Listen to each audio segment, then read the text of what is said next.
देखिए क्वेश्चन को पहले ध्यानपूर्वक पढ़ना है, समझना है, तब आगे बढ़ना है। पहले क्या करना है, पढ़ना है, उसके बाद समझना है, तब आगे बढ़ना है। एक साइकिल 5000 चक्रों में 11 किलोमीटर की दूरी तय करता है।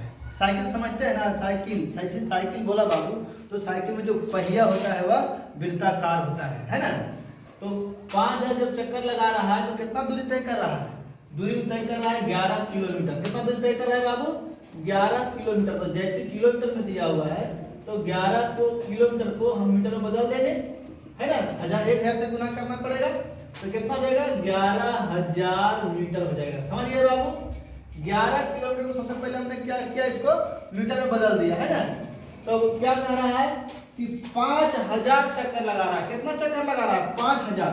तो हम लिखेंगे कि पहिया द्वारा एक चक्कर, पहिए द्वारा एक चक्कर में, है ना, एक चक्कर में तय की गई दूरी, तय की गई दूरी क्या हो जाएगा, 11000 और बटा क्या करेंगे, 5000 से डिवाइड कर देंगे तो एक चक्कर की दूरी हमको मालूम हो जाएगा, है ना।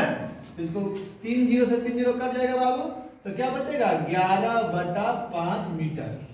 यहां तक समझ में आया। हमने क्या किया, 11 किलोमीटर को सबसे पहले हमने मीटर में बदल दिया और ये मालूम हो गया। उसके बाद क्या किया कि जितना चक्कर लगाया उसको डिवाइड कर दिए तो हमको एक चक्कर में तय की गई दूरी मालूम हो गया, है ना। तो कह रहा है कि पहिए का व्यास ज्ञात करिए। व्यास ज्ञात करने के लिए हमको त्रिज्या मालूम होना चाहिए, है ना। तो हम कहाँ चलेंगे, परिधि से।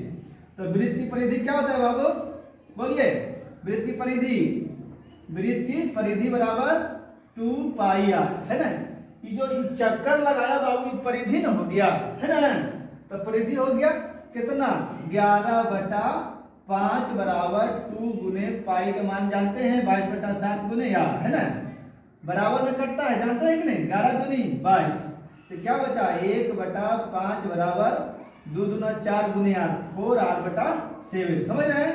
तो 5 चौका 20, r बराबर 7, इसलिए r बराबर बाबू 7। इधर जो गुणांक होता है वो क्या हो जाता है, भागम हो जाता है ना।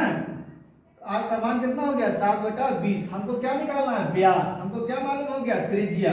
तो लिखेंगे d बराबर 2r, होता है ना।